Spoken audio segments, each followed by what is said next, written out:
మనకు తెలియదని లేఖనాలు చెప్తున్నా. మరి సమయం ఉండగా కూడా ఈరోజు మనం లెక్కెట్టుకుంటే చాలామంది ఖాళీలు కనబడుతున్నాయి కదా.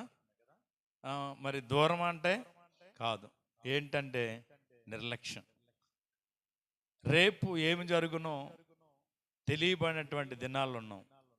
మనకి దేవుని కృప వల్ల ఈ తుఫాన్ రాలేదు. నిజంగా చెన్నై, శ్రీలంక, మనకి ఇలా నెల్లూరు, చిత్తూరు, మరి అక్కడ జరిగినటువంటి నష్టాలు చూస్తే ఎంతో ఎక్కువ. కానీ మనం మొన్నటి వారమే చెప్పాం, ప్రార్థన చేయండి, రైతులు చాలా ఇబ్బంది, పంట చేతికి వచ్చేలా ఉందని. కనుక దేవుని సందులో దేవుడు చాలా అద్భుతంగా మనకి తుఫాన్ తప్పించాడు. ఇందాక అది ఆల్రెడీ తీరం దాటేసింది నిన్న ఈ మధ్యాహ్నం. కానీ ఆ తీరం దాటేసిన తర్వాత కొంచెం ప్రభావం ఉంటుంది అన్నాడు. ఆ ప్రభావానికి ఇందాక వర్షం వచ్చింది. ఇక్కడికి వచ్చిందో రాలేదు, మాకు వచ్చింది వర్షం వచ్చింది. కాబట్టి చాలా భయంకరమైనటువంటి దినాల్లో ఉన్నాం. ఏ క్షణాన్ని ఏమవుతాం కూడా తెలియబడిన వారికి ఉన్నాం. ఏ రోజుకి ఆ రోజు ఏమవ్వాలంటే మనం ఏ రోజుకి ఆ రోజే రీఛార్జ్ చేసుకోవాలా. ఆత్మీయంగా ఏ రోజుకి ఆ రోజే మనం బలపడాలా, ఏ రోజుకి ఆ రోజే మనం సిద్ధపడాలా. అలా లేకపోతే నిత్యత్వాన్ని ఏం చేసుకుంటాం తెలుసా, మనం పోగొట్టుకుంటాం. పొందుకున్నాం కదా రక్షణ, ఇంకెలా ఉన్నా పర్లేదు అనుకుంటే మాత్రం నువ్వు చేరవు గమ్యానికి. ఎందుకో తెలుసా, నీ రక్షణ నువ్వేం చేసుకుంటున్నావు, నిర్లక్ష్యం చేసుకుంటున్నావు. కాబట్టి ఇంత గొప్ప రక్షణ నిర్లక్ష్యం చేసిన ఎడల నువ్వెలా తప్పించుకుంటావని లేఖనాలు చెప్తున్నా. తప్పించుకోలే. అందుకని దేవుని సన్నిధిలో మనకు ఆరోగ్యంగా ఉన్నాం, ఆయుష్ ఉంది. నిర్లక్ష్యం, కొంచెం బలహీనత ఉంటుంది. శరీరం బలహీనం అంట, ఆత్మ ఏమవ్వాలంట, సిద్ధం అనమాట. యేసు ప్రభు శిష్యుల కోసం కూడా యేసు ప్రభు ఏం చెప్పాడు, వాళ్ళకి ప్రార్థన చేయాలని ఆత్మలు ఉన్న వాళ్ళ శరీరం ఏమైంది, బలహీనపరుస్తుంది. ఈరోజు శరీరం బలహీనంగా ఉందని లోబడ్డామా మనల్ని లేకుండా పడుకోబెడుతుంది. కానీ లేచి వచ్చామా ఆరోగ్యవంతురాలుగా మనం ఇక్కడి నుంచి వెళ్తాం. దేవునికి స్తోత్రం చెప్దాం. హల్లెలూయా. ఎందుకంటే ఒక క్షణము దేవుని సన్నిధిలో గడిపితే ఆ సంతోషం, ఆనందం వేరు. 2.5 గంటలు సినిమా హాల్లో గడిపి ఆ కాంచేపు కేరింతలు కొట్టి ఇంటికి వచ్చేటప్పుడు ఈది రోమంటే వస్తారు, ఈడ్చుకుంటూ వస్తారు కాళ్ళు. కానీ దేవుని సన్నిధిలో ఉన్న సంతోషం అది ఇంకెక్కడా నీకు దొరకనిది. కాబట్టి ఆయన సన్నిధిని మనం ఏం చేయకూడదు తెలుసా, నిర్లక్ష్యాన్ని మనం చేయకూడదు. నిర్లక్ష్యం చేస్తే ఆ రాత్రి మనం ప్రాణం ప్రభు పిలుచుకుంటే ఎక్కడ పోతాం. ఇప్పుడే ప్రభు పిలుపు వస్తే ఎక్కడికి వెళ్తాం, ఎక్కడున్నాం మనం. అందుకే ఆయన సన్నిధిని మనం ఎప్పుడు కూడా ఏం చేయకూడదు, నిర్లక్ష్యము చేయకూడదు. ఎబ్రిల్ రాసిన పత్రికలో చెప్పాడు కదా, 10:24 చెప్తాడు, కొందరు మానుకున్నట్టుగా మీరు ఏం చేయొద్దు అంటున్నాడు, మానొద్దు అంటున్నాడు. కొందరు ఏం చేస్తున్నారు, ఏదో ఒక వంక, ఏదో ఒక ప్రాబ్లం, ఏదో ఒక ఆ విషయాన్ని పెట్టుకుని ఏమవుతున్నారంటే ఆయన సన్నిధికి దూరం అవుతూ ఉంటున్నారు. కొందరు మానుకున్నట్లుగా మీరు సహవాసముగా కూడుట మానక.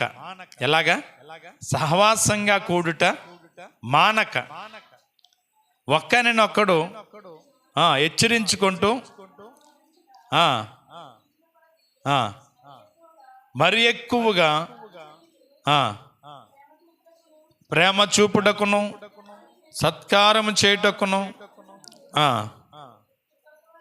పురుకొల్ప వలనని ఒకరినొక్కడు పురుకొల్పుకుంటూ ఒకరినొకరు మరి ప్రోత్సాహపరచుకుంటూ ప్రభువు మనకిచ్చిన అవకాశాన్ని బట్టి ప్రభువును స్తుతిస్తూ దైవ సన్నిధిలో ముందుకు సాగాలట. గట్టిగా దేవునికి స్తోత్రం చెప్దాం. హల్లెలూయా. కాబట్టి అలాగ మనం సాగితే ప్రభు ఒక ప్రత్యేకమైన రీతిలో మనల్ని ఏం చేయబోతున్నాడు తెలుసా, ఆయన ఆశీర్వదించబోతున్నాడు. ఈ రాత్రి కొంచెంసేపు దేవుని యొక్క వాక్యాన్ని జ్ఞానం చేద్దాం. యెషయా గ్రంథం 8వ అధ్యాయము 7వ వచనం, 9వ అధ్యాయం 7వ వచనం, 9వ అధ్యాయము 7వ వచనం. యెషయా గ్రంథము 9వ అధ్యాయం 7వ వచనం. ఇది మొదలుకొని మితి లేకుండా దానికి వృద్ధియు క్షేమమును కలుగునట్లు సర్వకాలము దావీదు సింహాసనమును రాజ్యమును నియమించును. చాలమ్మ. చూడండి, వృద్ధియు క్షేమము. వృద్ధి అంటే మన పనిలో, మనం చేయు ఉద్యోగంలో, మనం చేయు ప్రతి పనిలో మనకేం కావాలా? అభివృద్ధి కావాలా. ఏం కావాలా? అభివృద్ధి కావాలా. ఎంత పని చేస్తున్నా దానికి తగిన అభివృద్ధి మనకి లేకపోతే ఏం ఉపయోగం లేదు. కాబట్టి ఇక్కడ వృద్ధియు క్షేమము నీకు కావాలంటే, వృద్ధి క్షేమమునిచ్చేవాడు దేవుడు, మనల్ని అభివృద్ధి పరిచేవాడు దేవుడు, మనకు క్షేమాభివృద్ధినిచ్చేవాడు దేవుడు, మనల్ని ఆయన ప్రత్యేకమైన కృపతో నింపగలిగిన వాడు దేవుడు. వృద్ధియు క్షేమము దానికి కలుగును. ఈ రాత్రి మనకు కావాల్సింది ఏంటి తెలుసా? వృద్ధియు క్షేమము కావాలా. ఈ వృద్ధియు క్షేమము కావాలంటే ఏం చేయాలో ఒక 4 మాటలు చెప్తాను. తక్కువ సమయంలో మిమ్మల్ని ఇబ్బంది పెట్టను, కానీ దయచేసి 4 మాటలు వాక్యంలోంచి మనం జ్ఞానం చేద్దాం. ఎవరిని దేవుడు అభివృద్ధి పరుస్తాడో, ఎవరిని దేవుడు ఆశీర్వదిస్తాడో, ఎవరిని దేవుడు ఆయన కృపతో నింపుతాడు, ఎవరిని దేవుడు ఆయన ప్రత్యేకమైన అభిషేకం ఇచ్చి నడిపిస్తాడు అని అంటే, నిర్గమాకాండం 1వ అధ్యాయము 20వ వచనం. మొదట చూడండి, నిర్గమాకాండం 1వ అధ్యాయం 20వ వచనం. దేవుడు ఆ మంత్రసానులకు మేలు చేసెను, ఆ జనము విస్తరించి మిక్కిలి ప్రబలెను. ఆ మంత్రసానులు దేవునికి భయపడినందున ఆయన వారికి వంశాభివృద్ధి కలుగు చేసెను. ఇక్కడ మనం గమనిస్తే మంత్రసానులు అంటున్నాడు. మంత్రసానులు అంటే ఇప్పుడు లేరు. మంత్రసానులు అంటే ప్రసవ సమయంలో ఆ పురుడు పోసేటంటే నర్సులు ఉన్నారు ఇప్పుడు హాస్పిటల్కి వెళ్తే. కానీ అప్పుడు మా చిన్నప్పుడు చూస్తే ఎవరింటికాడ వాళ్ళకే పురుడు పోసేవారు మంత్రసానులు. ఎలకల్లో కొంచెం తెలివైన వాళ్ళు అవ్వచ్చు, సురుకైన వాళ్ళు అవ్వచ్చు, అందులో వాళ్ళకి నైపుణ్యత కలిగిన వాళ్ళు ఎక్కడికి వచ్చేవారంటే పురుడు వేయడానికి వచ్చేవారు, ఇంటికి పురుళ్ళు వేసేవారు. అలాగా ఐగుప్తు దేశంలో మంత్రసానులు ఉన్నారట. వాళ్ళు ఏమేస్తారు? పురుడులు పోస్తారు. ఆ దేశంలో ఇశ్రాయేలు ప్రజలు విస్తరిస్తున్నారు, అభివృద్ధి చెందిపోతున్నారు.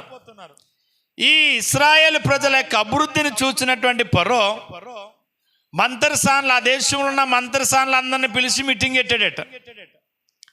మీటింగ్ పెట్టి వాళ్ళకి ఏం చెప్పాడో తెలుసా? మీరు ఇశ్రాయేల్ యొక్క ప్రజలకు, స్త్రీలకు పురుళ్ళు వేయడానికి వెళ్తారు కనుక మగపిల్లోడు పుట్టాడని తెలిసిన వెంటనే, పుట్టిన వెంటనే చంపేయమన్నాడట. ఎక్కడ? పురుడు పోసేటప్పుడే మగపిల్లోడు అని తెలిస్తే చంపేయమన్నాడట. అలా చంపేస్తే మీకు బహుమానం ఇస్తాను. ఎందుకంటే ఇశ్రాయేలు సంతానం ఏమవ్వకూడదు, విస్తరించకూడదు. అది ఫరో యొక్క ఉద్దేశం. అలాగే బాబాయ్ మీరేం చెప్పారో అలాగే చేస్తామని ఈ మంత్రసానులంట రాజుగారికి మాట ఇచ్చి వచ్చేసారు. కానీ వీళ్ళు ఎవరికి భయపడ్డారట? వాక్యం మీరు చూస్తే మంత్రసానులు రాజుకు భయపడలేదట. ఎవరికి భయపడ్డారు? యెహోవాకు భయపడినందున. వీళ్ళు ఏం చేయట్లేదు, మగవాళ్ళని చంపట్లేదు, వీళ్ళు అసలు ఎవరిని హాని చేయట్లేదు. చక్కగా పురుడు పోస్తున్నారు, వాళ్ళు ఇచ్చే బహుమతులు తీసుకున్నారు, వెళ్ళిపోతున్నారు. రోజు రోజుకి అసలు మగపిల్లల సంఖ్య ఎలాగుందా? కొత్తగా పుట్టిన పిల్లలు ఎంతమంది ఉన్నారు మగోళ్ళు? ఆడవాళ్ళ సంఖ్య ఎక్కువ ఉందా, మగవాళ్ళ సంఖ్య ఎక్కువ ఉందా అని చూస్తే ఫరో ఆడవాళ్ళ కంటే మగవాళ్ళు ఎక్కువ ఉన్నారట. మళ్ళా మీటింగ్ పెట్టాడు మంత్రసానులందరికీ. మంత్రసానులందరినీ మళ్ళా పిలిచి, ఏంటి నేను చెప్పిన పని ఎందుకు మీరు చేయట్లేదని అడిగాడు. అప్పుడు వాళ్ళు ఏం చెప్పారు తెలుసా? అయ్యా, మన ఇంటి ఆడవాళ్ళు లాంటి వాళ్ళు కాదు యూదులు. ఐగుప్తు యొక్క స్త్రీలు ఎవరో తెలుసా? చురుకైన వారు. ఇశ్రాయేలు యొక్క స్త్రీలు ఎవరో తెలుసా? చురుకైన వారు. మేము వెళ్ళేటప్పటికే బిడ్డను కానేస్తున్నారయ్యా. చూసారు, అబద్ధం ఆడారు రాజు దగ్గర. మాకంటే మేము వెళ్ళేటప్పటికి ఏం కానేస్తున్నారు? మాకు బిడ్డను కానేస్తున్నారు. మరి ఎలా సంపం మేము? వాళ్ళు మనలాంటి మన స్త్రీల కంటే వాళ్ళు ఎలాంటి వాళ్ళు తెలుసా? చురుకైన వాళ్ళు, చాలా ఆరోగ్యవంతులు. కాబట్టి బిడ్డలను కనేస్తున్నారు, అందుకు చేయలేకపోతున్నావే అన్నారట. ఇంతకీ ఎందుకు అలా చేయలేదంటే ఎవరికి భయపడ్డారు? దేవునికి భయపడ్డారట. దేవునికి స్తోత్రం.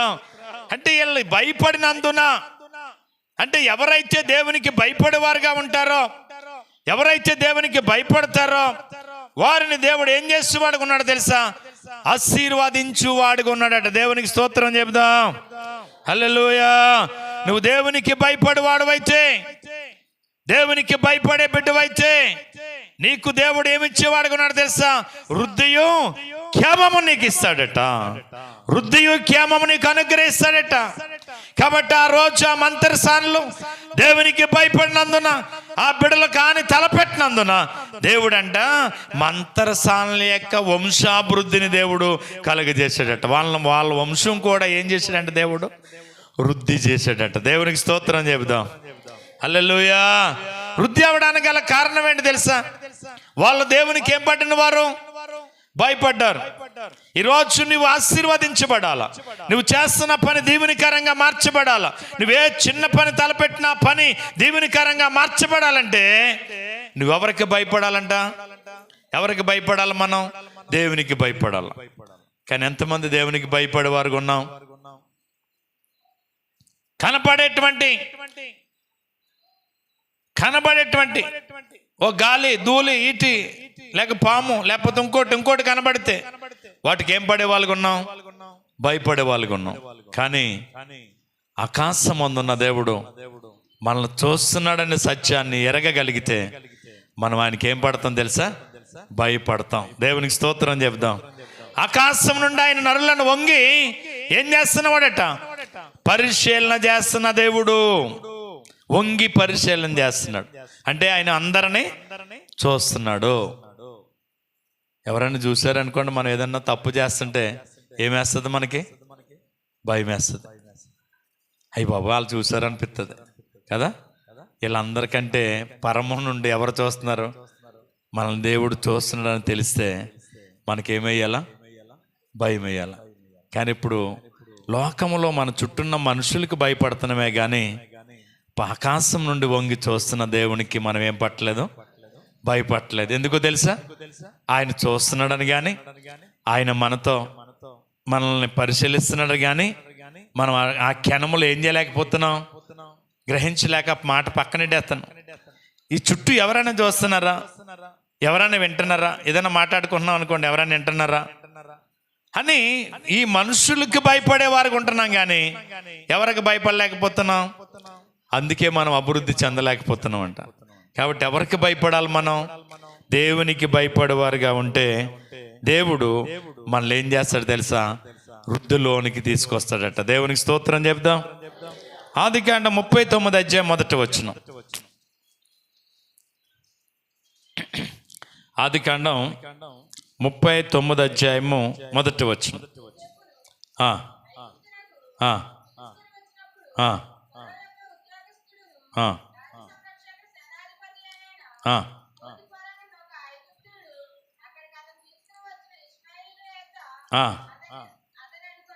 అతనిని కొనెను.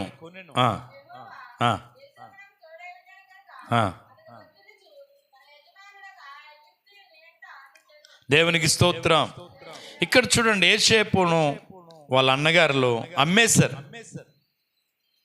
మొదట కొట్టేశారు, నీరు లేని గుంటలో పడేశారు. అక్కడి నుంచి కొంతమంది అన్నదమ్ములు మళ్ళీ ఏం చేశారు? ఆయన్ని మిద్యాను వర్తకులకి అమ్మేశారు. వాళ్ళ తీసుకెళ్ళి పోతీఫర్ అనేటువంటి ఒక ఆయనకి వాళ్ళు అమ్మేశారు. ఆయన తీసుకెళ్ళి ఇంట్లో, కుటుంబంలో ఇంట్లో బాధ్యతలు అన్ని పెట్టుకున్నాడు. ఆ ఇంట్లో వెళ్ళిన దగ్గర నుంచి అంట యోసేపుకు ఎవరు తోడుగున్నారట? దేవుడు తోడై ఉన్నందున అతడు బహుగా వర్ధిల్లాడట. దేవునికి స్తోత్రం. చూడండి, అన్నగారులు విడిచిపెట్టేశారు, అన్నగారులు కాదనుకున్నారు, లోయలో పడేశారు. వీడి కళ్ళకు అంటున్నాడు, వీడు ఊహలు ఏమవుతాయో చూద్దాం, వీడి కళలు ఏమవుతాయో చూద్దాం అనుకుని ఎక్కడ పడేశారు? ఈయన తీసుకెళ్ళి నీరు లేని గుంటలో పడేశారు. అక్కడి నుంచి తీసుకెళ్ళి అతను బయటికి తీసి అమ్మేశారు. ఇంక కళలేవి ఏమీ లేవు అనుకున్నారు. కానీ దేవుని ప్రణాళిక నెరవేరటం కోసమే గుంటలో నుంచి తీయబడ్డాడు, వాళ్ళకి అమ్మబడ్డాడు. అక్కడి నుంచి పోతీఫర్ ఇంటికి తీసుకుని పోబడ్డాడు. పోతీఫర్ ఇంట్లో కూడా ఉండనివ్వకుండా దేవుడు అక్కడి నుంచి చెరసాలకు తీసుకుని పోబడ్డాడు. చెరసాల్లో దేవుడు ఉంచుకుండగా తీసుకెళ్ళి ఐగుప్తుకి ప్రధానమంత్రిగా చేసేసాడు. దేవునికి స్తోత్రం చెప్దాం. హల్లెలూయా. ఇది ఎవరి ప్రణాళిక? కారణం ఏంటి తెలుసా? దేవుడు అతనికి తోడై ఉన్నాడు. ఎక్కడికి వెళ్ళినా ఎక్కడున్నా దేవుడు అతను విడిచిపెట్టలేదు. దేవుడు తనకు చూపించినటువంటి ఆ కళ, దేవుడు తనకు చూపించిన దర్శనం, దేవుడు తన ముందుంచినటువంటి ఆ ప్రణాళిక అంతా కూడా దేవుడు యోసేపు జీవితంలో ఏం చేశాడు తెలుసా? నెరవేర్చాడు.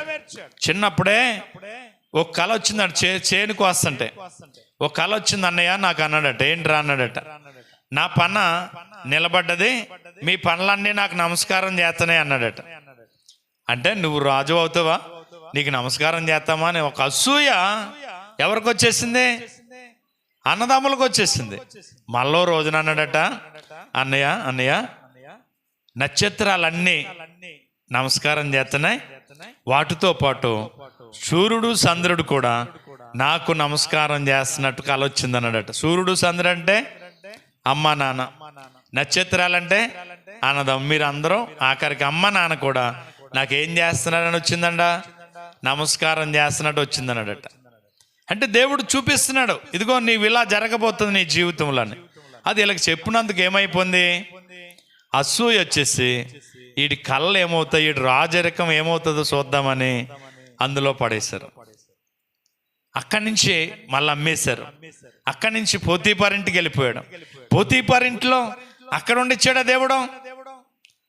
అక్కడి నుంచి ఆ భార్య ద్వారా వచ్చిన శోధన బట్టి అక్కడి నుంచి బయటికి పంపించేశాడు. పోనీ అక్కడి నుంచి బయట ఉన్నాడా? చెరసాలకు వెళ్ళాడు. చెరసాల నుంచి డైరెక్ట్ ఆ దేశానికి ఏమయ్యాడు తెలుసా? ప్రధానమంత్రి అయ్యాడు. ఇది ఎవరి ప్రణాళిక? కారణం ఏంటి? ఎవరు తోడున్నారంట యోసేపుకు? మరి మనకి ఎవరు తోడుండాలా? ఆయన తోడు లేకపోతే, ఆయన కృప లేకపోతే, ఆయన చిత్తం లేకపోతే మన జీవితంలో ఏ కార్యాన్ని ఏం చేయలేం, మనం పొందుకోలేం. కాబట్టి వృద్ధి క్షేమం ఎవరికి ఇస్తాడు తెలుసా? ఆయనకు భయపడు వారికి ఇస్తాడు. యోసేపు ఎవరికి భయపడేవాడు? దేవునికి భయపడేవాడు. దేవునికి భయపడి పాపానికి దూరమైన వాడు, పాపాన్ని నుండి పారిపోయిన వాడు. అందుకే దేవుడు ఆయన తీసుకెళ్ళి ఆ దేశానికి ప్రధానమంత్రి చేశాడు. ఒకరోజు ఈ అన్నగారులు అందరు వెళ్ళి ధాన్యం కావాలయ్యా, మాకు డబ్బులు ఇగో, మీ డబ్బులు ఇచ్చేస్తున్నామని చెప్పి డబ్బులు అట్టుకెళ్ళి అక్కడ అందరూ నమస్కారం చేసి వచ్చారు. వాళ్ళందరూ నమస్కారం చేస్తున్నప్పుడు యోసేపు చాలా కఠినుడిగా వ్యవహరించాడు. బయటికి వెళ్ళి అంటే ఏడ్చాడంటే ఎక్కెక్కిపడి, ప్రభా నాకు చిన్నప్పుడే చూపించావు ఈ దర్శనాన్ని, నేడు ఈ దర్శనాన్ని నా జీవితంలో నెరవేర్చావు, నీకు స్తోత్రాలు అన్నాడంటే బయటికి వెళ్ళి. దేవునికి స్తోత్రం చెప్దాం. తర్వాత మొత్తం మీద ఆయన కనుపరుచుకున్నాడు. తన అన్నగారు అతని తమ్ముడని తెలిసిపోయింది. తర్వాత రాజు అన్నాడట, పరో ఎందుకు మీ అన్నయ్య, మీ తమ్ములు, మీ తండ్రి అందరూ అక్కడెందుకు, వెళ్ళి తీసుకొచ్చేయమన్నాడట. వాళ్ళందరినీ తీసుకొచ్చేస్తే వాళ్ళ అమ్మ నాన్న వీళ్ళందరూ కలిపి యోసేపుకి ఏం చేశారు తెలుసా? సాష్టాంగ నమస్కారం చేశారు. ఎవరి కలిదే? చిన్నప్పుడు ఆయనకు చూపించిన దర్శనం ఆ విధంగా దేవుడు నెరవేర్చాడు. కాబట్టి ఆయన మాట తప్పేవాడు కాడనడానికి ఇవే రుజువులు. దేవునికి స్తోత్రం చెప్దాం. కాబట్టి ఎవరికి దేవుడు ఆశీర్వదిస్తాడు అని అంటే, ఎవరిని వృద్ధిలోనికి తీసుకొస్తాడంటే దేవునికి భయపడు వారుగా ఉండాలి. మనం ఈ లోక సంబంధంగా ఎవరికి భయపడే వారికి ఉన్నా లేకపోయినా మనం దేవునికి ఏం పడాలి తెలుసా? భయపడాలి. ఆయన ఉన్నాడని, ఆయన వింటున్నాడని, ఆయన చూస్తున్నాడని, ఆయన ఒకరోజు మనకు తీర్పు తీరుస్తాడని, ఒకరోజు మనం చేసే ప్రతి క్రియకు పనికి ప్రతిఫలం ఇస్తాడని మనం ఏమవ్వాలంట? నమ్మాలా, విశ్వసించాలా. ఆయన ఎవరైతే భయపడతారో వారిని దేవుడు ఏం చేసేవాడు ఉన్నాడు తెలుసా? ఆశీర్వదించేవాడుగా ఉన్నాడు. రెండవది ఎవరిని ఆశీర్వదిస్తాడో తెలుసా? 72వ కీర్తన 7వ వచనం. త్వరగా 72వ కీర్తన 7వ వచనం. అతని దినములలో నీతిమంతులు వర్ధిల్లుదురు, క్షేమాభివృద్ధి కలుగును.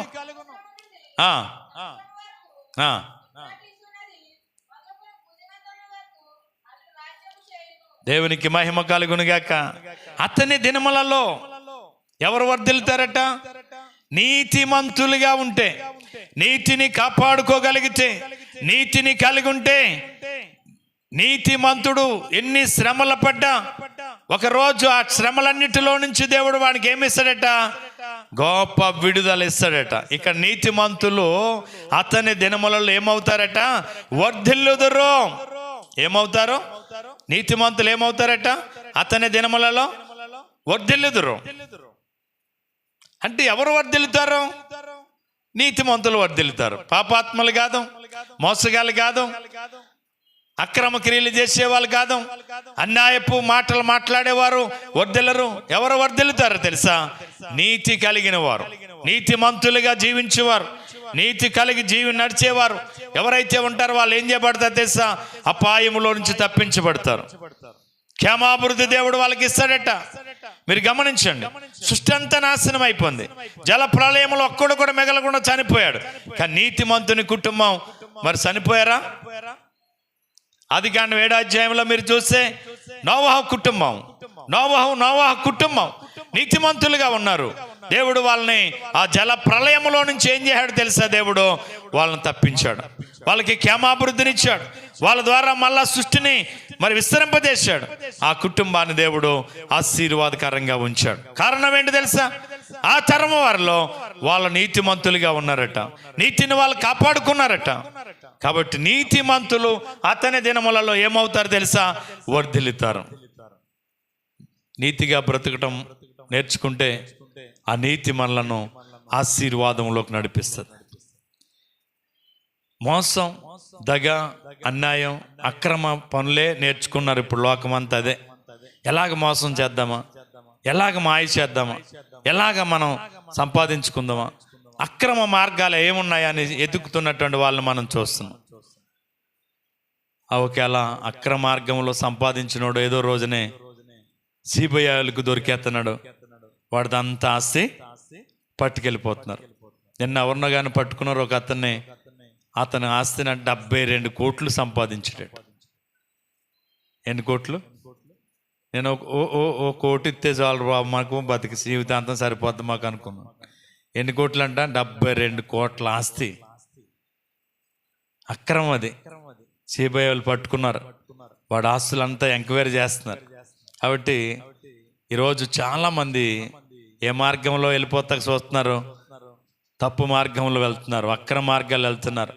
కొంతమంది డ్రగ్స్ అమ్ముతారు, కొంతమంది ఈ మత్తు పదార్థాలు అమ్మి దాని ద్వారా డబ్బు సంపాదించాలని కాలేజీ పిల్లల మీద వెరవేసి ఈ డ్రగ్స్ మరి ఎన్నో లక్షల కోట్లు సంపాదిస్తున్నారు. ఇవన్నీ ఒకరోజు ఆశీర్వాదం అంటే కాదు, వాడికి ఏమవుతుందో తెలుసా? శాపంగానే మారుతుంది, ఉరిగానే మారుతుంది. కానీ ఎవరు వర్ధిల్లుతారు? నీతిగా యథార్థంగా జీవించేవాడు, యథార్థంగా నిలిచేవాడు, యథార్థతను కాపాడుకున్నవాడు ఏం చేయబడతా తెలుసా? రక్షించబడతాడు. దేవునికి స్తోత్రం చెబుదాం. వాడు దీవించబడతాడు. కాబట్టి ఇక్కడ మనం చదివితే అతని దినములలో ఎవరు వర్ధిల్లుతారో? నీతిమంతులు. నోవహు ఏం చేయబడ్డాడు? మరణము నుంచి తప్పించబడ్డాడు. ఆ కుటుంబము మరణం అవ్వకుండా దేవుడు కాపాడాడు. వారు క్షేమాభివృద్ధిని దేవుడు ఇచ్చాడు. కారణం ఏంటి తెలుసా? వాళ్ళు నీతిని కాపాడుకున్నారు. ఈరోజు చాలా మందిలో ఏముండట్లేదు? ఈ నీతి లేని బ్రతుకుతున్నారు. ఇది దేవునికి ఏమాత్రం ఇష్టమైన పని కాదు. ఎవరు వర్ధిల్లుతారట?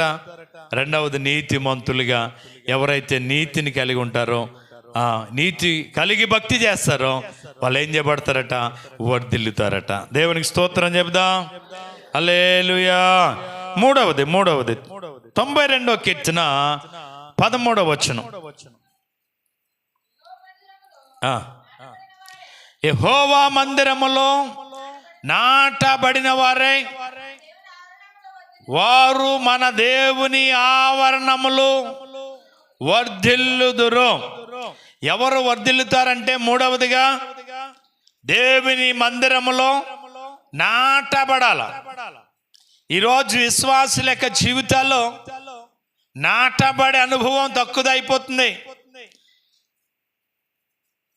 నాటబడే అనుభవం అంటే నాటబడిన మొక్క స్థిరంగా ఉంటుంది. ఎన్ని గాలి వానలు వచ్చినా అది అదరదు, బెదరదు.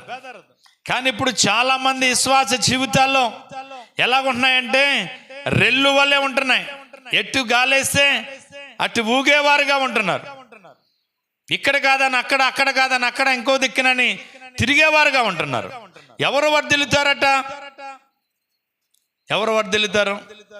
ఇప్పుడు కడుపులంక వెళ్ళినప్పుడు, రాజమండ్రి వెళ్ళి వచ్చేటప్పుడు కడుపులంకలో చాలా విలువైన మొక్కలు ఉంటాయి. ఒక మొక్క కొందామని ఆగితే 4 మొక్కలు కొనవలసి వస్తుంది. ఇప్పుడు మొక్క కొన్నాం, తెచ్చిన తర్వాత అది మనం వెంటనే ఏం చేయాలా? నాటాం. ఎవడో వచ్చి అది ఈశాన్యం వైపు పాతెవరా బాబా మొక్క అక్కడ తీసి అన్నాడు అనుకోండి, దాన్ని తీసి ఏం చేస్తాం? ఇంకో దిక్కుని పోతాం. అక్కడ పాతిన తర్వాత అక్కడ బతుకుతుంది అనిపించేటోడికి ఎవడొకడు వచ్చి రేపు ఇల్లు కట్టుకుంటే ఇక్కడ అడ్డం, ఈ మొక్క ఇక్కడ పాతేవంటి అన్నాడు అనుకోండి, మనకంటే పెద్దోడు ఆ మొక్క తీసేట్టుకెళ్ళి ఇంకో దిక్కుని పోతాం. మూడో చోట వెళ్ళేటప్పటికి ఆ మొక్క బ్రతుకుతుందా సచ్చదా? చచ్చిపోద్దండి. ఎందుకని? దాన్ని ఎక్కడ ఏర్పట్టడం లేదు. మనం ఇక్కడి నుంచి అక్కడికి, అక్కడి నుంచి అక్కడికి ఏం చేసాం? మార్చాం. కనుక అది మూడోసారి వచ్చేటప్పటికి ఏమైపోద్ది తెలుసా? చచ్చిపోద్ది. మీరు గమనించండి, ఆశీర్వాదం ఎక్కడ ఉంటుంది తెలుసా? మందిరంలో ఉంటుంది. నాటబడే అనుభవం నువ్వు కలిగి ఉంటే తమ దేవుని మందిరంలో వారు ఏమవుతారని ఉంది? వర్ధిల్లుతారట. నాటబడిన వాళ్ళు ఏం చేయబడతారు? చక్కగా మొక్క మొలుస్తుంది, ఆకు వేస్తుంది, చిగురేస్తుంది, పూత వస్తుంది, అక్కడి నుంచి పిందులు దిగుతాయి. ఆ పిండి కాయ అవుతుంది, కాయ పండు అవుతుంది.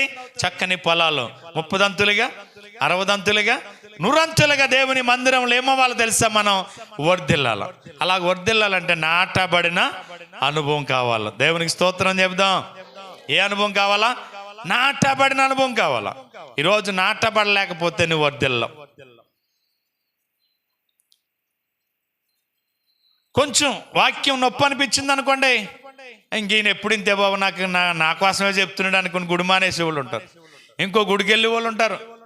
ఇలాగ అక్కడికి వెళ్ళిన తర్వాత అక్కడ వాక్యం చెప్తే అది అలా అనిపించింది అనుకో ఇంకో దిక్కు వెళ్తాడు. ఏమి లేదు వీళ్ళకి. చాలా మందికి నిలకడ ఉండదు, స్థిరంలో ఉండదు. ఇప్పుడు మీరు గమనించండి, బోయాజు పొలంలోకి పరగేరుకోవడానికి వెళ్ళింది ఎవరండి? రూతు. బోయాజు రూతును చూసి ఏమన్నాడు చెప్పాలి. ఆ మాట ఏంటి చెప్పాలి నాకు? ఏం చేయాలా? ఇదిగో అమ్మా, నా పొలములో నువ్వు ఎలాగ ఉండాలి తెలుసా? నిలకడగా ఉండాలా. నిలకడంటే ఇంకా నమ్మకంగా అక్కడ ఉండటం అన్నమాట. చాలా చేలున్నాయి, ఆ చేలన్నీ నువ్వు తిరగొద్దు. నా పొలములో నువ్వు నిలకడగా ఉండు అని ఆవిడతో చెప్పి పని వాళ్ళందరినీ పిలిచి ఆమెకు గుప్పులు వదిలేండి, పరగా ఎరుకుంటుంది. ఆమెకు దాహానికి నీళ్ళు ఇవ్వండి, ఆకలేసినప్పుడు పేలాలు ఇవ్వండి, ఆహారం పెట్టండి అని పనులకు చెప్పాడు. నిజంగా ఆలోచన చేస్తే నిలకడ. నేను అందుకే ఆ మాట జ్ఞాపకం చేస్తున్నాను. దేవుని సన్నిధిలో కూడా ఎలాగ ఉండాలంటే నిలకడగా ఉండాలి. నాటబడిన అనుభవం కావాలి. శ్రమలు వస్తాయి, కష్టాలు వస్తాయి, శోధన వస్తుంది, ఇబ్బంది వస్తుంది, అపనిందలు వస్తాయి, అపజయాలు వస్తాయి. ఈ పరిసరికి వచ్చిన తర్వాత ఎప్పుడు మాట పడిన నేను ఎంతో మంది చేత మాటలు పడవలసి వస్తుంది, తిట్టించుకోవాల్సి వస్తుంది. నాకు అస్సలే మహాకోపం తెలుసా. నేను పరిసరికి వెళ్ళిన తర్వాత నా కోపం అంతా ఏమైందంటే అలాగ అణిగిపోయింది.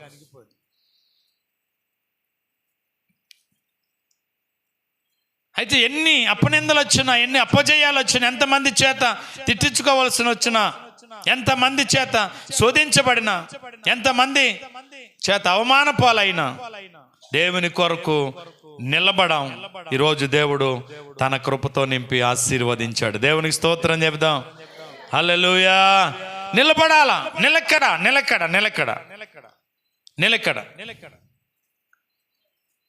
మాతో ట్రైనింగ్ అయిన ఇంచుమించు 4-5 కుర్రోళ్ళు ట్రైనింగ్ అంతా బాగా చేశారు. కానీ తర్వాత మళ్ళీ ట్రైనింగ్ విడిచిపెట్టి, బైబిల్ విడిచిపెట్టేసి ఉద్యోగాలకు వెళ్ళిపోయాడు. ఒక ఆయన విజయవాడ బస్ కండక్టర్ జాబ్ వచ్చిందని వెళ్ళిపోయాడు, బైబిల్ పక్కనెట్టి. కానీ ఏం జరిగింది తెలుసా, ఒక సంవత్సరంన్నర ఉద్యోగం చేశాడు. తర్వాత ఆడు బస్సు పల్టీలు వేసింది, 2 కాళ్ళు 3 ముక్కలు అయ్యాయి. దేవునికి ఎదురు తిరిగి ఏమీ మనం చేయలేము. యోనా దేవుని కాదని తర్షీసుకి వెళ్ళాలనుకున్నాడు, వెళ్ళనిచ్చాడు దేవుడు. ఎక్కడ అడయించాడు? సముద్రంలో పడవేయించాడు. అక్కడి నుంచి తీసుకెళ్ళి ఎక్కడైతే కాదనుకున్నాడు అక్కడికి పంపించాడు. ఎవరి ప్రణాళిక మన జీవితంలో నెరవేరాలా? మన ఆలోచన కాదు. మనం అనుకుంటున్నాం అంతే, ఏదో చేద్దాం, ఏదో సాధిద్దామని. ఏది అవ్వదు మన వల్ల. అందుకని మనం దేవుని సన్నిధిలో ఎలాగుండాలి తెలుసా? నాటబడిన అనుభవం కావాలి. నాటబడిన మొక్క ఏమీ కాదు, అది ఏం చేస్తుంది? రోజు రోజుకి ఎదుగుతుంది, ఫలిస్తుంది. మనం ఎలాగున్నాం ఇప్పుడు? ఎలాగుండాలా? తమ దేవుని మందిరంలో నాటబడిన వారు ఏం చేయబడతారు? వర్ధిల్లుదురు. అంటే నువ్వు వర్ధిల్లాలంటే, ఆశీర్వదించబడాలంటే, నువ్వు దీవించబడాలంటే దేవుని మాట ప్రకారంగా నువ్వేం చేయబడాలా? నాటబడాలి. మీరు గమనించండి, మీకు అర్థం అవడం కోసం ఒక మాట చెప్తాను. ఇషాకుతో దేవుడు గెరారు ప్రాంతంలో ఏం చెప్పాడు? మీరు గమనిస్తే 26 అధ్యాయం ఆదికాండంలో 2వ వచనం మీరు చూస్తే, ఇషాకు దేవుడు ఆ రాత్రి ప్రత్యక్షమై, నువ్వు ఐగుప్తులోనికి వెళ్ళక నేను నీతో చెప్పు దేశమందు పరవశవై ఉండుము. ఈ దేశమందు నువ్వు ఉంటే నేను నిన్నేం చేస్తాను తెలుసా? ఆశీర్వదిస్తాను అని. ఎక్కడైతే కరువు వచ్చేసి, కరువు వచ్చిన ప్రాంతాన్ని నుంచి ప్రజలందరూ ఐగుప్తుకి వెళ్ళిపోతున్నారో ఆ గెరారు ప్రాంతంలో ఆ రాత్రి దేవుడు ఇసాకు ప్రత్యక్షమై ఇసాకుతో మాట్లాడు ఏం చెప్పాడు తెలుసా? ఈ దేశమందు నువ్వు పరవశవై ఉండో, నేను నీకు తోడై ఉండి నేను నిన్నేం చేస్తానో ఆశీర్వదిస్తాను అన్నాడు. ఎవరు చెప్పిన మాట? ఇసాకు విన్నాడా లేదా? చూడండి, అదే అధ్యాయం 12వ వచనం మీరు చూస్తే, ఇస్సాకు ఆ దేశమందున్నవాడే విత్తనము వేసి ఆ సంవత్సరము 100 ఫలము పొందాడట. దేవునికి స్తోత్రం. ఏం చేశాడు దేవుడు? ఆశీర్వదిస్తానని చెప్పాడు. ఏం చేస్తానో ఉండెక్కడ అన్నాడు, నిలబడి అన్నాడు. అయ్య బాబు కరువు వచ్చింది, ఐగుప్తుకి వెళ్ళిపోతున్నారు, నేను నా భార్య వెళ్ళిపోతాం అనుకున్నాం ప్రభు అంటే, లేదు లేదు నువ్వు వెళ్ళొద్దు, నా మాట విను, ఇక్కడుండు, నేను నిన్నేం చేస్తానో ఆశీర్వదిస్తానని చెప్పాడు. శ్రమలో, కష్టంలో, కరువులో ఇషాకు ఎవరి మాట విన్నాడు? దేవుని మాట విన్నాడు. అక్కడే ఉన్నాడు. దేవుడు ఇడిచిపెట్టాడా? ఎన్నంతలంట? 100 ఫలము పండించినటువంటి రైతు ప్రపంచ దేశంలో ఒక ఇస్సాకు తప్ప ఇంకెవడైనా ఉన్నాడంటే చరిత్రలో ఎక్కడ ఎవరి గురించి రాయబడలేదు. అంత పంట పండించిన వాడు ఎవరంటే ఒక ఇస్సాకే. కారణం ఏంటి తెలుసా? దేవుడు ఏమైంటానన్నాడు? నేను నీకు తోడై ఉంటాను, నేను నిన్ను ఏం చేస్తానన్నాడు? ఆశీర్వదిస్తానన్నాడు. చూడండి, ఐగుప్తుకి వెళ్ళిపోయిన వాళ్ళందరూ తిరిగి ఇస్సాకును చూచి గెరారు ప్రాంతానికి వచ్చే విధంగా, గెరారులో కరువు కలిగిన ప్రాంతంలో, కరువు కలిగిన దేశంలో ఇస్సాకును దేవుడు ఆశీర్వాదకరంగా మార్చాడు. దేవునికి స్తోత్రం చెప్దాం. ఎందువల్ల ఆశీర్వదించబడ్డాడు ఇస్సాకు చెప్పాలా అమ్మా? వెళ్ళొద్దన్నాడు దేవుడు, మానేశాడు. వెళ్ళొద్దన్నాడు దేవుడు, మానేశాడు. ఈరోజు చేయొద్దన్న పని మానుతున్నావా? ఇదిగో నా చిత్త ప్రకారం నడువు అంటున్నాడు, నడుస్తున్నావా? ఇలా చేయండి అని చెప్తున్నాడు, అలా చేయగలుగుతున్నావా? మన ఇష్టానుసారంగానే వెళ్ళిపోతున్నాం. అందుకే ఏం పొందలేకపోతున్నాం? ఆశీర్వాదం పొందలేకపోతున్నాం. ఈ రాత్రి దేవుని సందులో నువ్వు నాటబడే అనుభవం కలిగి ఉంటే నిన్ను దేవుడు ఏం చేస్తానంటున్నాడు? ఆశీర్వదిస్తాడట. ఇస్సాకు దేవుని మాట విన్నాడు. ఇస్సాకుని దేవుడు 100 ఫలం పండించే రైతుగా దేవుడు ఇస్సాకును ఆశీర్వదించాడు. కాబట్టి నీవు నేను ఆశీర్వాద ఫలాలు పొందాలంటే తప్పకుండా దేవుని మందిరంలో ఏ అనుభవం కావాలి? మనకి ఏ అనుభవం కావాలండి? నాటపడాలా. నాటబడినటువంటి చెట్టుకి ఎన్ని గాలి తుఫాన్లు వచ్చినా అది అలా స్థిరంగా ఉంటుంది. కనుక ఈరోజు చాలా మంది స్థిరత్వం లేనటువంటి జీవితాలు, విశ్వాసంలో, ప్రార్థనలో, సాక్ష్య జీవితంలో, సంఘములో ఏముండట్లేదు తెలుసా? స్థిరత్వం ఉండట్లేదు. స్థిరంగా నిలబడలేకపోతున్నారు. కాలువ అవతల గడ్డిమేటు కొనుక్కున్నాడంట ఒకడు. కాలువ అవతల గడ్డిమేటు కొనుక్కుని గడ్డిమేటుని ఏం చేయాలి? అవతలకు మొయ్యాల. ఓ పనోడి దగ్గరికి వెళ్ళి నాకు కొంచెం గడ్డి మోసి పెట్టు అన్నాడట.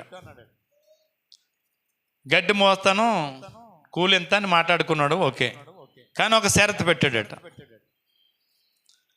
నీ గడ్డి మోపు మోసుకుని వస్తున్నప్పుడు కానీ అవతలున్నా యువతలున్నా ఎప్పుడు అయినా సరే డూడు అని ఎప్పుడైతే శబ్దం నాకు వినబడుతుందో అప్పుడు ఎక్కడ ఉంటే అక్కడ మోపు వదిలిపెట్టి వెళ్ళిపోతాను అన్నాడట.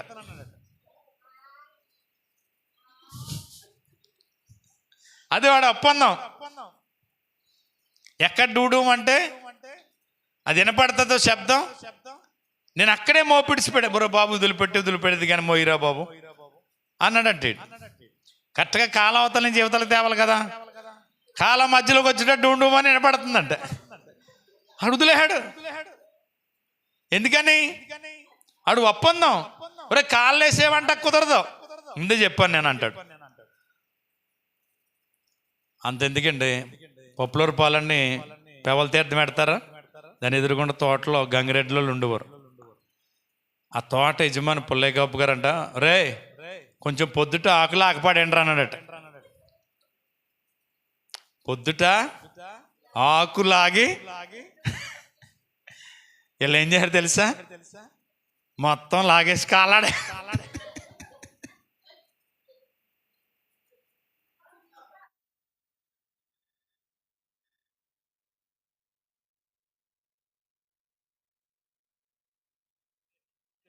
పొలం వచ్చేటడికి మడి అంతా కాలైపోయింది, ఆకులేదు. యారా అయ్యా బాబయ్య,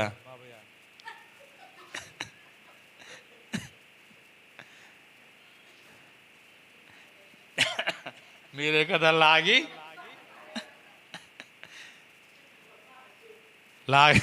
నలుగురు లాగారు. నలుగురు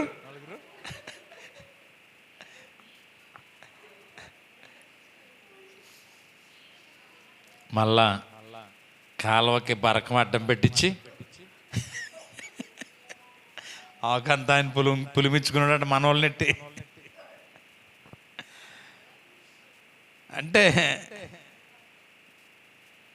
అక్కడ ఈయన ఆలోచన ప్రకారం ఏంటంటే కొంచెం ఆకులు ఆగిపెట్టండి అన్నమాట. కొంచెం ఆకులు ఆగిపడేండ్రు అన్నాడట. పడేండ్రు అంటే వీళ్ళు ఏం చేయరు? వాళ్ళ తప్పేముంది, పడేయమన్నాడు కదా అనుకుని పడేయారు. ఆలోచన చేయండి. వాడు ఒప్పందం ఏంటి తెలుసా? ఎక్కడ వినబడితే అక్కడ వదిలేస్తాను అన్నాడట. అలాగే మోపు కాళ్ళు వదిలేసి వెళ్ళిపోయాడు. వీడు మళ్ళా వచ్చేటోడికి కాళ్ళు వెళ్ళిపోతుంది మోపు. ఓహో ఆడు అన్నాడు, అలాగే వెళ్ళిపోయి ఉంటాడు ఇంకా అనుకున్నాడు. కాబట్టి చాలామంది జీవితాలు ఏం లేవు తెలుసా?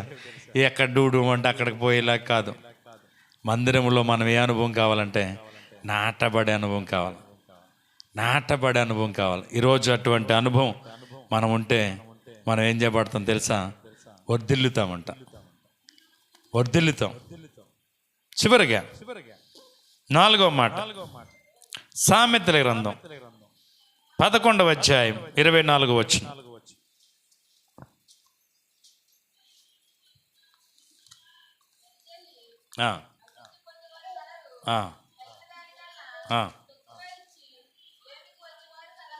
ఇప్పుడు 4వదిగా ఎవరంటే ఆశీర్వదించబడేవారు,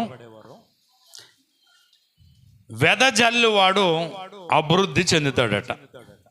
ఏం జల్లేవాడు? ఇప్పుడు వెదజల్లటం అంటే విత్తనాలు జల్లటం మడిలో. అదే మనకి మడి జల్లటం తెలుసు. ఇప్పుడు చేలికి కూడా జల్లేస్తున్నారు, ఓడ్చక్కలు లేకుండా. ఇలాగ మన మండపేటకి వేసి వెళ్తే ఎక్కువ వెదే జల్లుతారు, విత్తనాలు జల్లేస్తారు చేలో. దానికి అదే మొలిసిపోద్ది. దాంట్లో ఎక్కువ మొలిస్తే కొన్ని తీసేస్తారు, ఆటోమేటిక్గా చేను తయారైపోద్ది, పంట పండించేస్తారు. వెదజల్లటం. వెదజల్లి అభివృద్ధి చెందిన వారు కలరు, తక్కువ ఇచ్చి ఏమవుతారట? లేమికొచ్చేవారు కలరు అన్నాడు. వెదజల్లి అభివృద్ధి పొందేవారు కలరు, తగిన దానికన్నా తక్కువ ఇచ్చి లేమికొచ్చేవారు కలరట. ఇప్పుడు దేవుని కొరకు మనం చేసే ప్రతి పని, ₹1 మనం ప్రభు పేరట ఖర్చు పెడుతుంటే ఒక విత్తనాన్ని మనం జల్లినట్టే. మనం జల్లుకుంటున్నాం. అది ఏమవుతుందంట? మొలుస్తుంది, అది అభివృద్ధి చెందుతుంది. మనం ₹1 దేవుని పని కొరకు ఖర్చు పెడితే దేవుడు మనకంట ₹10 ఇస్తాడని వాక్యం చెప్తుంది. ఇవ్వగలదు, ₹10 ఇవ్వగలనట్టండి. మనిషి ₹10 ఇవ్వకుండా రూపాయే ఇచ్చి లేమిలోకి వచ్చిన వాళ్ళు ఉన్నారట. అది మీకు అర్థమవడం కోసం. తగిన దానికన్నా తక్కువ ఇచ్చి ఏమైన వారు ఉన్నారన్నాడు ఇక్కడ. తగిన దానికన్నా తక్కువ ఇచ్చి లేమికొచ్చేవారు కలరు. ఇవ్వగలవు, ఇంత నువ్వు ఖర్చు పెట్టగలవు, కానీ అంత ఖర్చు పెట్టకుండా నువ్వు మానేస్తే లేములోకి వస్తావట, కరువు వస్తుందట నీకు. కానీ నువ్వు అందులో ఖర్చు పెట్టగలిగితే, దేవునికి ఇవ్వగలిగితే, వెదజల్లగలిగితే, పెట్టుబడి నువ్వు పెట్టగలిగితే నువ్వు అభివృద్ధిలోకి వస్తావట. ఇప్పుడు ఇందులో ఎవరు గొప్ప? ఇప్పుడు కానుకలు, ఇలాగే మందిరంలో కానుకలు జరుగుతున్నాయి. యేసు ప్రభు ఆ కానుకలు పట్టే దగ్గర నిలబడ్డారు. పెద్ద పెద్ద వాళ్ళు అందరూ ఉన్నారు మందిరంలో. వాళ్ళ దగ్గర ₹1000 ఉన్నాయి. వాళ్ళు అందులో కొంత తీసి కానుక వేస్తూ ఉన్నారు. ఇప్పుడు ₹10,000 ఉన్నాడు, దగ్గర కట్ట ఉంది, అందులో సగం తీసి మందిరంలో కానుకేసాడు అనుకోండి, మీకు అర్థం అవడం కోసం. అలాగ ఉన్నవాళ్ళు వారి దగ్గర ఉన్న దాంట్లో కొంత వేస్తూ వస్తున్నారు. కానీ ఒక భేద వెధవరాలని రాయబడ్డది అక్కడ. ఎవరావిడ? ఒక వెధవరాలు, తనకి 2 కాసులు ఉన్నాయట. అదే జీవనాధారం, ఇంకేమీ లేదు తనకి. అదేం చేసిందంట? ఆ 2 కాసులు అట్టుకొచ్చి ఆ కానుకలు పెట్టులో వేసేసిందట. ఇప్పుడు ఎవరు గండ్రాలని ఎంచాడు దేవుడు? చూడండి, పేద ఎదవరాలు చూడండి, తనకు ఉన్నది కొంచెమే, అదే ఆ జీవనాధారం. నాకు మరలా ఇంటికి వెళ్ళిన తర్వాత నాకు ఆహారం ఏంటా అని ఆలోచించుకోకుండా తనకున్నదంతయు ఏం చేసింది? కానుకల పెట్టులో సమర్పించింది.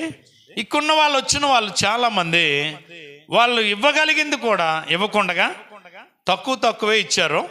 ఇప్పుడు ఈ భేద ఎదవరాలే గొప్పదని ఆమె గురించి అక్కడ వాక్యం చెప్పారు ప్రభు. ఎందుకని?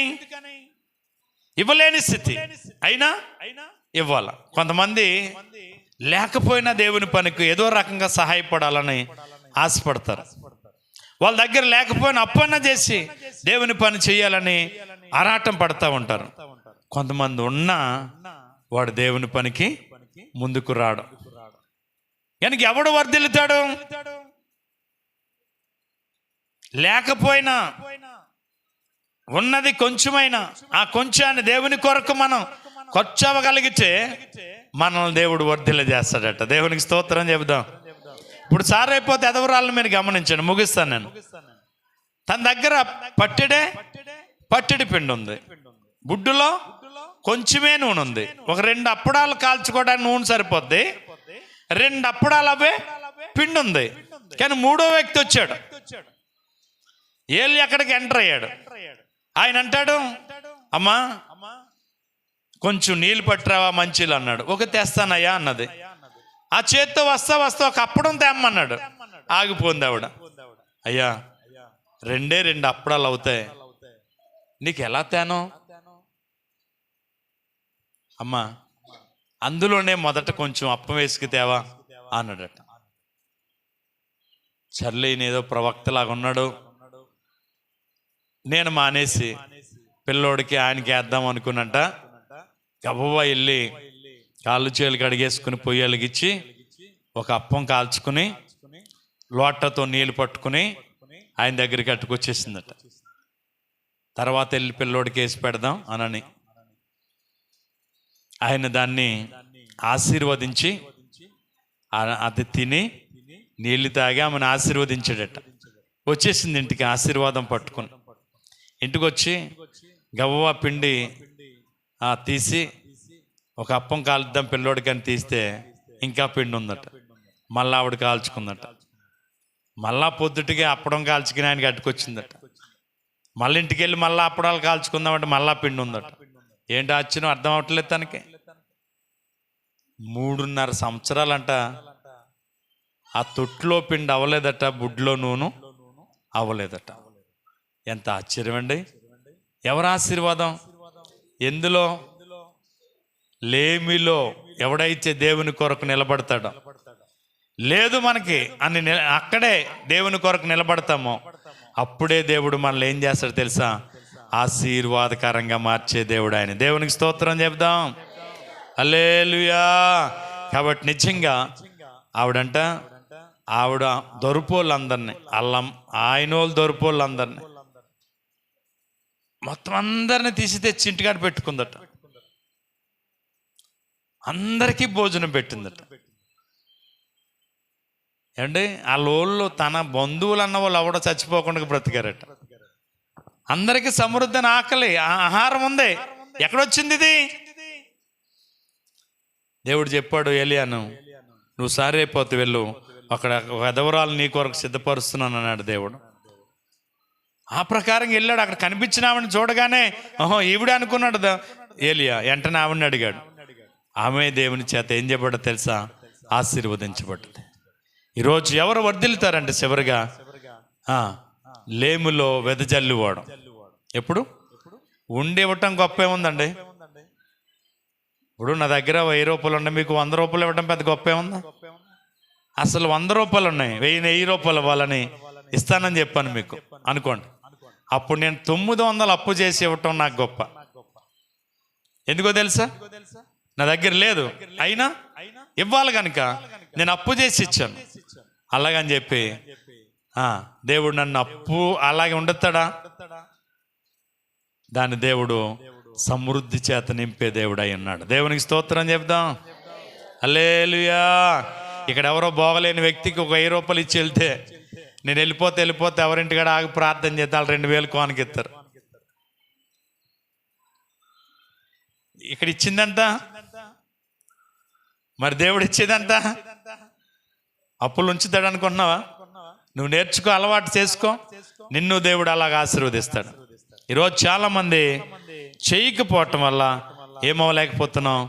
ఆశీర్వాదాన్ని పొందలేకపోతున్నాం. లేములో వెదజల్లాల. ఎప్పుడు? లేములోనే లేనప్పుడే. కోవిడ్ టైంలో చాలా ఇబ్బందికరమైన పరిస్థితి కదా. అటువంటి టైంలో నేను ఇంటికాడ ఇక్కడ మనం 5 సంఘాల్లో కూడా కూరగాయలు ఇవ్వాలనుకుని మేము ఇచ్చాం. మా తర్వాత మాకంటే ఎక్కువ ఇచ్చిన వాళ్ళు ఉన్నారు. వాళ్ళు ఇక్కడికే పరిమితం. మేము మొత్తం మన కుర్రోళ్ళని కూడా తీసుకెళ్ళి ఇసుకపూడి పెదపూడిలో కూడా పంచిపెట్టించాం. ఇప్పటికీ వాళ్ళందరూ కష్ట సమయంలో అబ్బా మీరు చేస్తున్న సహాయం మేము మరవలేమని కృతజ్ఞత కలిగిన వాళ్ళు ఎంతోమంది ఉన్నారు అన్యులు. ఎందుకో తెలుసా? ఆ కష్ట సమయంలో 4 రూపాయలు ఇస్తే చాలు అనుకునే పరిస్థితి అది. కానీ ఎంత చేసినా కానీ మనల్ని నిందించిన వాళ్ళు బోలు మంది ఉన్నారు. ఇచ్చారులే కూలన్నీ అన్న వాళ్ళు ఉన్నారు. అసలు ఆ కూలన్నీ ఇచ్చేవాడు ఎవడిచ్చినా నేను ఇచ్చిన తర్వాత ఇచ్చారు తప్ప అంతకు ముందు ఎవడు ఇచ్చినోడు లేడు. ఆ మనసు ఎవడికి లేదు కూడా. కష్ట సమయంలో ఇవ్వడానికి ముందుకు వస్తే దేవుడు తర్వాత సమృద్ధిని ఇచ్చాడు. నువ్వు ఇవ్వటం మొదలు పెడితే దేవుడు సమృద్ధిని ఇస్తాడు. 3,000 రూపాయలు ఉన్న నా దగ్గర, ప్రభా ఏం చేయమంటావని అడిగాను ప్రభుని. తల్లిదండ్రులు లేని పిల్లలు ఎవరున్నారు వాళ్ళకి బట్టలు కొని అన్నాడు నన్ను దేవుడు. 3,000 ఎట్టి మొదట్లో నేను వాళ్ళకి బట్టలు కొన్నాను. అదే 3,000తో మొదలు పెట్టింది. మొన్న 75,000 అయింది. ఎంత? నేను 3,000తోనే స్టార్ట్ చేశాను. ప్రభా ఇవన్నీ చేయాలని నేను ఎక్కడ చేయగలను, నేను ఇస్తాను నీకు ఎందుకు అన్నాడు దేవుడు. 3,000తో మొదలు పెట్టినటువంటి ఆ చిన్న పరిసరియా మొన్న సంవత్సరం 75,000, ఇంచుమించు 80,000 అనుకోండి. తర్వాత మనం లెక్క పెట్టలేదు కానీ ఆ బిల్లు ఒకటే నేను లెక్క పెట్టుకున్నాను. ఎవరి కృపది? ఎక్కడికి 80,000 ఎట్టుకునేవాడు అంటే ఎంత డబ్బు వచ్చేసి ఉంటుంది దీనికి అనుకుంటారా? ఎవరి దగ్గర రూపాయి ఇచ్చుకోలేదు నేను. కరెక్ట్గా ఇప్పుడు చేలు కోసేసాం. ఇంకొక 10 రోజుల్లో మన చేతికి ఏమొస్తాయి? డబ్బులు వస్తాయి. మనం అనుకున్న పనికి దేవుడు సమృద్ధి. ఎక్కడ లోటు లేదు, ఎవరిని అడగవలసిన అవసరం లేదు. ఎవడో ఇత్తే కాదు, సొంతంగా మనం చేయాలని ఆశ. దేవుడు చెప్పినట్టుగా చేయటం మొదలుపెట్టిన దగ్గర నుంచి ఆ టయానికి అన్నీ దేవుడు సమకూరుస్తాడు. బట్టల షాపుకు రేపు వెళ్దామంటాడు, ఈరోజు అన్ని డబ్బులు రెడీ, ఏ లోటు లేదు. ఏం కొనాలనుకుంటానో అవి కొనేస్తాను నేను. ఎవరికి ఇవ్వాలనుకుంటాను ఇచ్చేస్తాను. అంత ఎవరి సంకల్పం? నా గొప్ప కాదు, నా దేవుడు ఇచ్చిన మాట అది. నేను ఎలా చేయాలో అలా చేస్తాను, నువ్వెందుకు ముందుకు వెళ్ళి అన్నాడు దేవుడు. అంతే. 3,000తో మొదలు పెట్టింది ఈరోజు 80,000 వరకు మన సంవత్సరం ఖర్చు పెట్టగలిగాం. ఎవరి కృపది? ఆ అప్పుల్లో దేవుడు నన్ను ఉంచలేదు, ఆ స్థితిలో దేవుడు నన్ను అక్కడే ఉండవలేదు. మళ్ళా సంవత్సరం వచ్చేసింది. ఇప్పుడు అసలే భయమే లేదు. ఎందుకో తెలుసా? ఆల్రెడీ పంట పండిపోయే ఇవాళ రేపు ఒకటి అమ్మేస్తాం, చేతికి ఏమొస్తాయి? డబ్బులు వస్తాయి, లోటు లేదు. సమయానికి మనం ఏదనుకున్నాం ఆ పని చేయడానికి దేవుడు అన్నిటిని అనుకూలపరుస్తూ ఉన్నాడు. ఎవరి కృప తెలుస్తుంది? దేవుని కృప. నమ్మిన దేవుడు నమ్మదగినోడు, మాటిచ్చిన దేవుడు నమ్మదగినోడు. నువ్వు వెళ్ళి అన్నాడు, నేను ఇస్తాను నీకు అన్నాడు. ఈ రోజు వరకు అన్నిటిని అలా సమకూర్చున్నాడు దేవుడు. నేను అనుభవపూర్వకంగా చెప్తున్నాను, నన్ను దేవుడు ఏం పన్నవట్లేదు, సిగ్గు పన్నవట్లేదు. నిన్ను దేవుడు సిగ్గు పన్నవాడు. నువ్వు లేములో దేవుని కొరకు నిలబడితే, లేములో దేవునికి ఇవ్వడానికి కొరకు నిలబడితే, దేవుని పనిలో సహకరించడానికి ముందుకు రాగలిగితే నీకు దేవుడు తరువాత సమృద్ధిని ఇస్తాడు. నమ్మునోళ్ళు దేవునికి స్తోత్రం చెప్పండి. నువ్వెంతకాలం అలాగ ఉండిపోనన్నాలు అలాగే ఉంటావు. 18 సంవత్సరాలు మందిరంలోనుందట, ఎంత మాత్రం నిలబడలేక నడుమొంగిపోయినున్నదంట ఆ స్త్రీ. ఒక ఆవిడ ఎన్ని సంవత్సరాల మంచి ఉంది? ఎక్కడుంది? మందిరంలోనే ఉంటుంది, కానీ ఏమవట్లేదు, చక్కగా నిలబడలేకపోతుంది. చాలా మంది మందిరానికి వస్తారు, సాక్షి జీవితం బాగోదు, విశ్వాస జీవితం బాగోదు, ప్రార్థనా జీవితం బాగోదు, బయట వాళ్ళ గురించి చెప్పే సాక్ష్యాలు మరి దేవునికి అవమానకరంగా ఉంటాయి, నిలబడలేరు చక్కగా. కానీ ఒకరోజు యేసు ప్రభు ఆ వంగిపోని స్త్రీని చూచున్నాడట. అమ్మా ఇట్రా అని చెప్పి ఆమె నడుము మీద చేతులు ఉంచగానే ఆమె చక్కగా నిలబడ్డదట. మరొక రోజు మరొక మందిరంలో వాక్యం చెప్పడానికి ప్రభు వెళ్ళారట. అక్కడ ఓస చేయగలిగిన వాడు ఉన్నాడట. ఏసయ్య అంటే చెయ్యి ఓస కాదు, చెయ్యి ఓస కాదు, అంటే ఓసలాగా అయిపోయిందన్నమాట. చెయ్య అంటే సన్నంగా. ఏసయ్య అని రాయబడ్డ తెలుసా? అది ఏసయ్య చెప్పాలి. 2 చెయ్యలు మనకు కదా, ఇందులో వాడు చెయ్య ఓస చెయ్యి ఏసయ్య. కుడి చెయ్యండి అంటే కుడి చెయ్యి ఊస చెయ్యి అంటే మీరు ఆత్మీయంగా కొంచెంసేపు ఆలోచన చేస్తే ఏదైనా పెడితే ఎవరు దేంతో పెడతాం? ఏ చేతితో పెడతాం? అంటే పెట్టే చెయ్యి ఎప్పుడు చాపబడి ఉంటుంది. పెట్టే చెయ్యి ఎప్పుడు ఎక్కడ ఉంటుంది? చాపబడి ఉంటుంది. పెట్టే చెయ్యి రెండవది ఎక్కడ ఉంటుంది తెలుసా? పైనే ఉంటుంది. ఎక్కడ ఉంటుంది? పెట్టే చెయ్యి ఎక్కడ ఉంటుంది? పైన ఉంటుంది. ఎందుకంటే ఇలాగా ఒగ్గుతారు, మనం ఇలాగేస్తాం కదా. పెట్టే చెయ్యి ఎక్కడ ఉంటుంది? పైన ఉంటుంది. ఇటు చెయ్య ఊస చెయ్య ఏమైపోయిందంట? ముడుసుకుపోయిందంట. యేసు ప్రభు అది చూచి, అబ్బాయి నీ చెయ్యి చాపు అన్నాడట. ఏమవ్వాలి? నీ చెయ్యి ఏం చేయాల? చాపు అన్నాడట. ఒక్కసారిగా చెయ్యి చాపడం మొదలెట్టగానే అది బలం పొంది పక్కన ఎడం చెయ్యి కంటే మళ్ళా బలంగా తయారైందంట. దేవునికి స్తోత్రం. ఎప్పుడు మరి నువ్వు ఎప్పుడైతే చాపడం మొదలెడతావో అప్పుడు నువ్వు ఆశీర్వదించబడతావు. నువ్వు ఎప్పుడు ఇలా ముడుచుకుంటావో ఎంత నీ దగ్గర ఉందో అదే ఉంటుంది తప్ప అది అభివృద్ధిలోనికి రాదు. అభివృద్ధిలోనికి రాదు. ఎప్పుడు కూడా ఇలా తోవపోయే వాళ్ళని మా నాయనమ్మ కేకేసి, పిల్లలరా కూర్చో, ఎక్కడికి వెళ్తున్నావు అని అడిగి, ఎక్కడికి వెళ్తానంటది కదా, కూర్చో టీ తేయాలి దిగానండి. టీ ఉందో లేదో చూసేది కాదు. పిల్ల అని కేకేసి మా అమ్మని, కొంచెం టీ సొక్కి అమ్మ, ఇది అక్క లేకపోతే వదినో లేకపోతే అత్తయ్య వెళ్ళిపోద్దంట అనేది. మా అమ్మ తిట్టేసుకునేది. ఎందుకంటే అప్పుడు టీ అయిపోయేది. మళ్ళా ఇంకేమనలేక పెద్దాన మాట తీయలేక గబ్బా మళ్ళీ ఏం పెట్టి తెలుసా? టీ పెట్టుకుని అప్పుడు అట్టుకొచ్చి ఆవిడకి ఇచ్చేది. ఓ రోజునే మా అమ్మతోటి మా నాన్నమ్మ చెప్తుంది ఏంటి తెలుసా?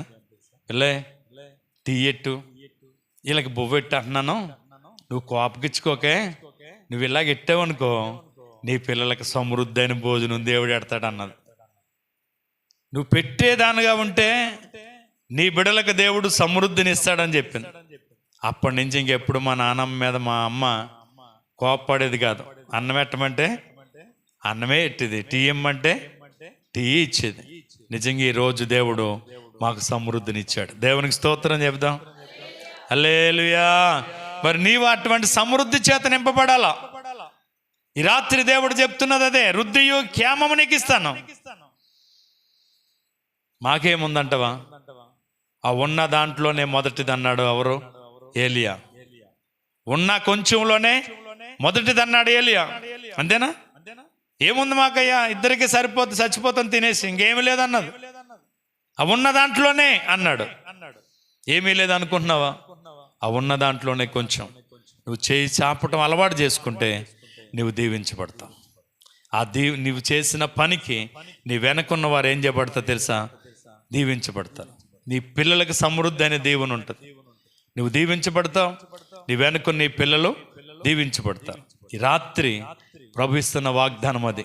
వృద్ధియు క్షేమము నేను మీకు ఇస్తాను. వృద్ధియు క్షేమము నేను మీకు ఇస్తాను. ఎప్పుడో తెలుసా? మీరు నా మాట వింటే. ఎప్పుడో తెలుసా? నా యందు నా సన్నిధిలో మీరు నిలకడగా నిలుచుంటే, నా సన్నిధిలో నీతిమంతులుగా ఉంటే, లేమిలో మీరు వెదజల్లగలిగితే నేను మిమ్మల్ని ఏం చేస్తాను? ఆశీర్వదిస్తానని 4 మాటలు ఈ రాత్రి చెప్పడానికి దేవుడు కృపనిచ్చాడు. విన్న నా ప్రియ సహోదరి సహోదరులరా, ఈ వాక్యానికి అనుగుణంగా మన విశ్వాస జీవితాన్ని మలుచుకుందాం. ఆశీర్వాదానికి మనం వారసులు కాబడదాం. ఆశీర్వాదం చేత మనము మన కుటుంబం నింపబడేలాగున మనం ముందుకు సాగుదాం. అట్టి కృపదేవుడు ఈ రాత్రి నీకు నాకు మన అందరికిచ్చి ఆయన కృపతో నింపునుగాక. మీ అందరికీ వందనం.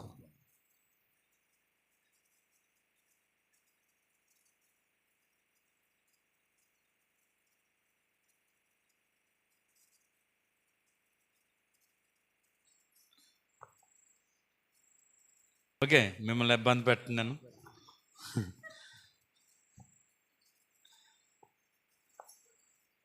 మహాపరిశుద్ధుడైన తండ్రి, నీ పరిశుద్ధమైన ఘనమైన ఉన్నతమైన నామానికి వందనాలు ప్రభువా.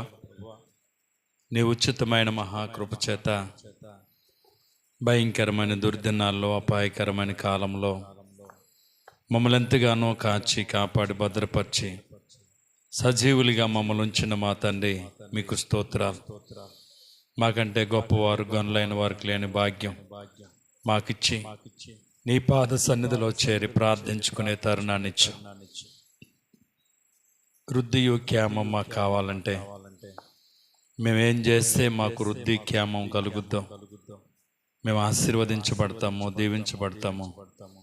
ఈ రాత్రి కొన్ని మాటలు బయలుపరిచాం ప్రభా. విని విడిచిపెట్టం కాదు కానీ వాక్యానుసారంగా మేము నడిచి నీ దీవెనలు పొందుకునే కృప దయచే. గొప్ప దేవుడా మీకు వందనాలు. ఈ రాత్రి కూడి వచ్చిన చిన్నబిడ్డ మొదలుకొని పెద్దవారు వరకు మీ దీవెనలతో నింపండి. బలహీనలు ఉన్నారు, బలపరచిన ఆయన. రోగులైన వారు ఉన్నారు, స్వస్థపరచండి, అద్భుతాలు జరిగించండి. సహోదరి అవును బిడ్డ సంజాను ముట్టండి, స్వస్థపరచండి, ఆరోగ్యం ఇవ్వండి. విజయను ముట్టండి, స్వస్థపరచండి, ఆరోగ్యం ఇవ్వండి. ఇదిగో నాయన వీరాన్ని గారిని బట్టి ప్రార్థిస్తున్నాం.